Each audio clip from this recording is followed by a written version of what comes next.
15 वर्षापूर्वी पोरगी जर नवऱ्याच्या घरी निघली तर आई तिला सांगत होती पोटभर खायचं आणि दणकून काम करायचं. तक्रार आली तर तू येईन मी येईन. आता ह्याच 5-6 वर्षापासून आई डायरेक्ट सांगती एखादा महिना पाय, सगळ्यांचा अंदाज घेऊन ये, नाही तर पाहुणा इकडे घेऊन ये, खाल्ल्या वावरात कांदे वाटणं करीन पण तो क्षण भरायचं नाही. इतक्या धरी कीर्तनात बसलेली तर तुझ्या पोरीचा तुझा फक्त 4 दिवस फोन नाही, फक्त बॉटवर कर. आजचं पाकिट देतो मी तुला, कर बॉटवर.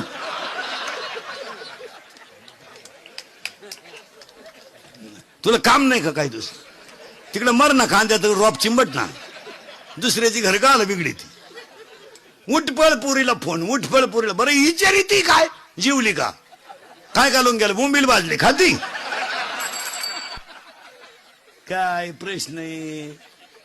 जीवली का आणि झोपली का? किती बकर झाली का तुझ्या शिडीला? 3. बया एक कुठं पिन, तुला करायचं काय ते कुठं पिऊ?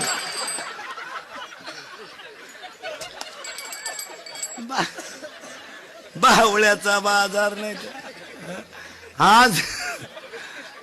आजपासून जर महिला मंडळ पुरीच्या घरी डोकं लावलं तो तू का शेवय लिहून घे.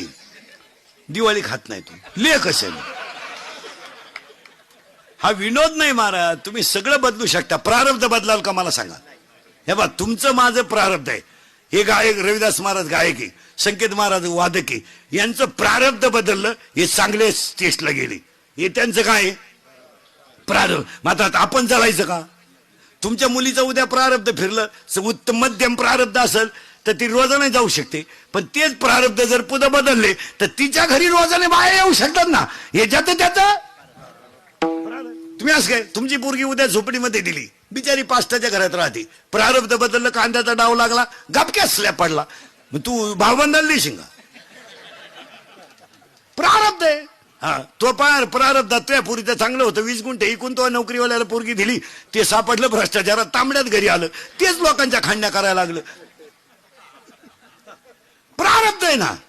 स्वतःच्या मुलीनं कधी जमिनीवर पाय टेकवला नव्हता महाराज, पण ती पोरगी सुद्धा बापासमोर वनवासाला निघली, वलकले नेसून, जनक शब्द बोलला नाही. लोक अर्धवट पोथ्या वाचायचं आणि बोंबलं धिंडायचं नुसतं. असं झालं, माझ्या पोरीला तकलीफ आली. आपली पोरगी लय लाडकी आहे ना, लग्न करायचंच नाही ना. सांभाळ ना तू. दुसऱ्याचे घर बुंगी ती तर मग तू घ ना, सांभाळ ना. एक तर तुझ्या पोरीला तो पोऱ्यात तयार झाला, हे नशीब. पहिले 3 मरेल होते त्याच्या देखत कॅनॉल मध्ये. उगाच कोणाचंही प्रारब्ध. अरे आत्ताचा जर जनक असतं रामाचं कान फोडून टाकलं असतं. नाला का तू वनवासाला चालला, 1.5 लाख देऊन मिटून घे माझ्या पोरीला दुसरा राम. पण जनक एकच शब्द का बोलला नाही तर जाणकार माणसाच्या ध्यानात येईन. जनकाला माहित होतं माझी पोरगी जरी राजयोगात जन्माला आली असली तरी प्रारब्ध मी बदलू शकत नाही, देवही बदलू शकत नाही.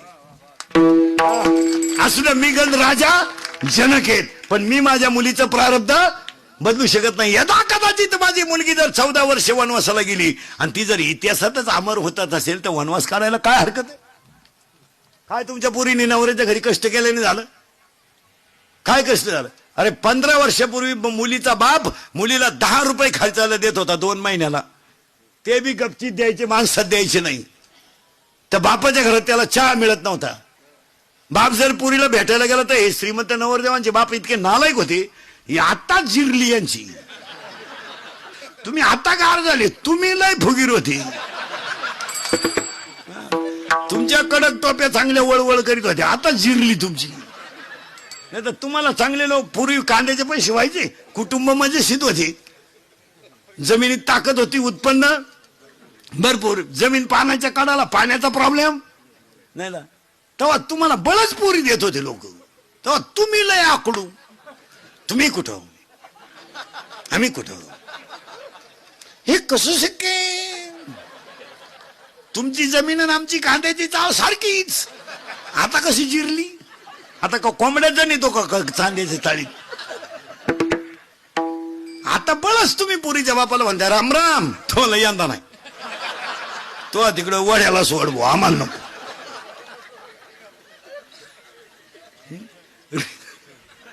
रे आता हे 2-4 वर्षापासून जेवढे लग्न चालेत ना, टोटल लग्नाचा खर्च पुरीचा बाप करतोय. आता पोऱ्याचा बाप, पुरीचा बाप आता खिशाला हातच घालत नाही. त्यानं इंद्रिकडचं कीर्तन ऐकल्यामुळे ते हुशार झाले. ते आता डायरेक्ट म्हणते मी साहेब हो. पोराचा बाप म्हणा अख्खा आपलं. आता उलट पुरीचा बाप मस्त तुरा काढून कार्यालयात हिंडतोय भरपूर जेवा. लय दिसना नालायक सापडलाय हा ना. पुरीनो तुमच्या बापाच्या दारात आहे ना अशी रांग लागणार आहे 2-3 वर्षात. मुलगी द्या मुलगी द्या मुलगी द्या. फक्त तोवर तुम्ही घरात राहिल्या पाहिजे. नाही तर रांग लागायच्या अंगणातून तुम्ही सापडायच्या धबधब्याखाली काय उपयोग येतात. रेंज गेली काही पोरांची रेंज पाहुणे येईन काहींचा तर डिस्प्लेच गेला चित्रच दिसत. सावध व्हा. चला थोडं पुढं. बाळ बाहेर आलं आजीने मांडीवर घेतलं त्याला मयूर हे नाव ठेवलं इथं आपण होतो. आणि आल्यानंतर त्या बाळाला अशा काही गोष्टी दिल्या की त्याने बदल करायचा. शरीर तो चिटाकलाय कुणाला मायेला. मूळ कोण येतो ब्रह्म. जरा सावध. आणि एक वाक्य सांगा परमार्थ अवघड नाही. आमच्या महाराज मंडळीने अवघड केला. अवघड वाक्य बोलायचे. लोक धोत्रावाले आणि फेट्यावाले पाहायचे आणि इकडून अवघड वाक्य बोलायचे. ब्रह्म कुंडली घुसलं तू ताण नको करू कुंडलीलाही करू नको तुलाही करू नको. वेद इतका सोपा आहे. वेद इतका सोपा आहे. वेद इतका सोपा आहे की तो आपण अवघड केलाय. नाही तर वेळ ज्ञानोबरायाने अख्खा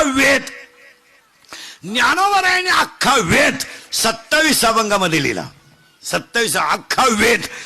देवाची एक द्वारी ते सर्व सुख गोडी एवढे ग्रंथ अभंग जर ज्याने पाठ केले त्याला वेद वाचायची गरज नाही. यावर तुमचं मत काय. भागवताचा सार हरिपाठ. गाथ्याचा सार हरिपाठ. ज्ञानेश्वरीचा सार. महाराजांनी डायरेक्ट सांगून टाकलं ना तुम्हाला देव व्हायचंय का. काय राहिलं शिल्लक. उगाच भाकरी खात नाही सफरचंद खातो. बायको करीत नाही टिकटॉक पाहतो. हे नाही ही तास आहे. ए करंट लागला बाळ बाहेर आलं त्याला नाव दिलं. हा आता शिक फिट बसले तुम्ही. आता मयूर हे नाव दिलं. दिल्यानंतर घोटाळा असा झालाय याला 14 गोष्टी दिल्यात की त्या इतरांना कोणाला दिल्या नाहीत. इतरांना कोणाला दिल्या नाहीत फक्त कोणाला त्या माणसाला आहेत. एक हात. हात हात माणसा. शाळेत नाही शाळेत सोडून द्या. शाळेत किती शिकू द्या लोक. 1.5 किलोमीटरला मेडिकल कॉलेज आहे आपल्याकडे. 1 किलोमीटरला इंजिनिअरिंग कॉलेज आहे. वढ्या नाल्याला इंग्लिश मिडियम आहे. लोकांनी पोरं आणायची कुठून.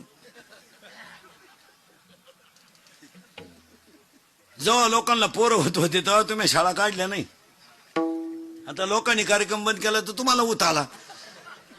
पोरं होतील कशी काय लोकांना महाराज. ज्यांना बायको आहे त्याला तुम्ही तिसरं होऊन देते नाही.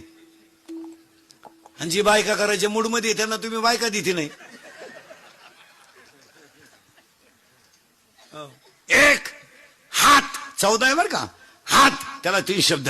शरीर शुद्ध होईल स्नानानं. मन शुद्ध होईल नामानं. आणि चित्त शुद्ध होईल ध्यानानं. आणि धन शुद्ध होईल दानानं.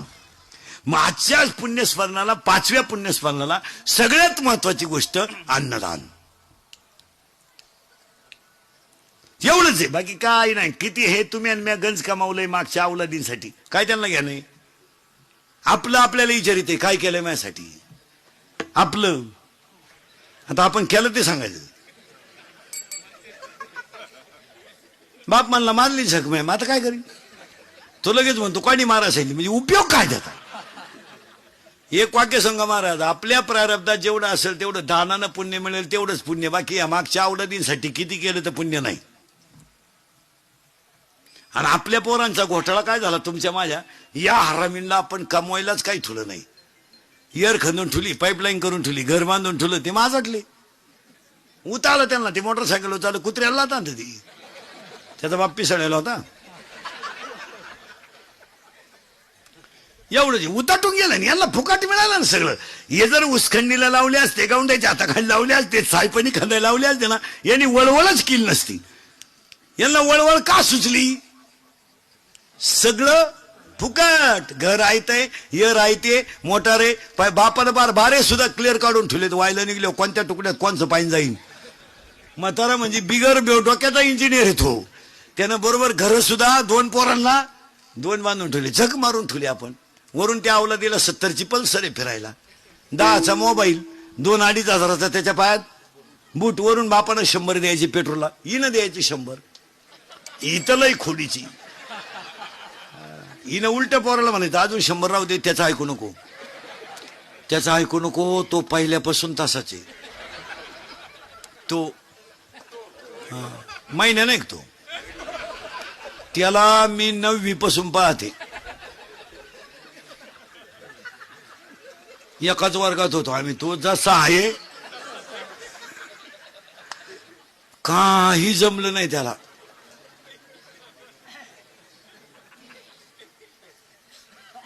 आता त्या आवला दिलं 100 खर्चायला, 70ची पल्सर, 10चा मोबाईल, 2-2.5 हजाराचा पायात. ती अवलाद का आला हरिपट करी. वरून हात त्याच्या डोक्यावर आहे ना हिचा, दरिद्रीचा हात. मग त्या अवलादीला माज आला. आता आपल्या पोरांनी वाढदिवस साजरी करायला सुरुवात केली. आता घरी नाही करीत, त्याला बाप नाही ना. इक्यानॉलला सापडेला अवलादी ह्या. आता या हरामींचे वाढदिवस आता धाब्याच्या पुढे आहेत. धाब्यावर 90 प्यायच्या, केक ठेवायचा धाब्याच्या पुढं, आणि मग तो एकमेकाच्या तोंडात प्रसाद म्हणून घालायचा, हॅपी बर्थडे टू. आणि 90 पिऊन मग एकमेकाला बापाच्या नावानं हाका मारायच्या, एला त्या. पोरानं खरंय का खोटंय? खरंय का खोटंय? खरंय. मग आपले भक्त खोटं नाही मग आपले पोरानं पप्पाचं आणि मम्मीचं भांडण झालं तर स्पीड मध्ये कोण बोलती रे? मम्मी. करेक्ट. आणि भामटेवानी खाली मान घालून कोण ऐकतो? पप्पा. करेक्ट. मग आपल्या घरात भामटा कोण? पप्पा. आणि घरातला हेडमास्तर कोण? मम्मी. आणि पप्पा सगळ्यात जास्त कोणला घाबरतो घरात? काढा बचत गट.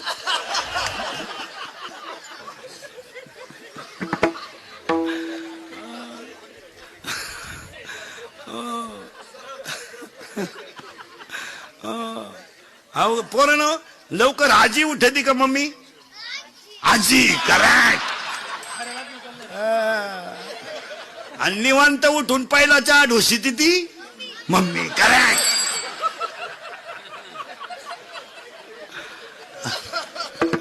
आता मी बोललो असतं तो झोंबला असतं, तुमचेच असल्यामुळं काय म्हणता येईल.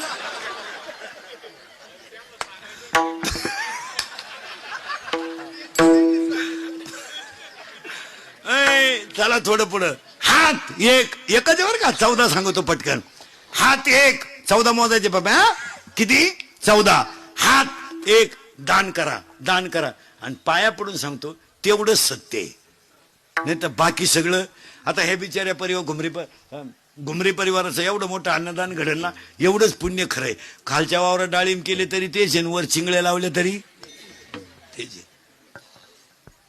महिला मंडळ 2 सख्खे भाऊ आहे, एक शेतीवर आहे आणि एक नोकरीला आहे. शेतीवर आहे तो तुमचा नवरा आहे. तो सासऱ्यानं ठुला का तुमच्या कर्मात, त्याच्या कर्मात राहिला? करेक्ट.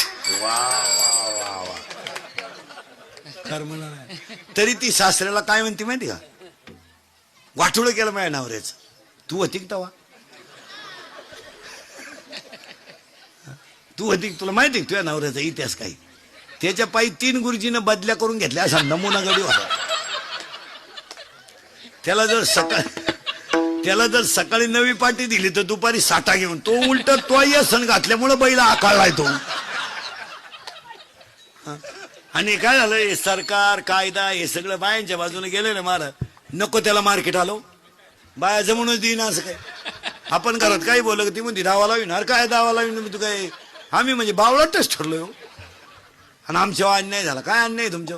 आज वाघासारखी गडी पण बिबटे करून टाकले तुम्ही. आहे का काय?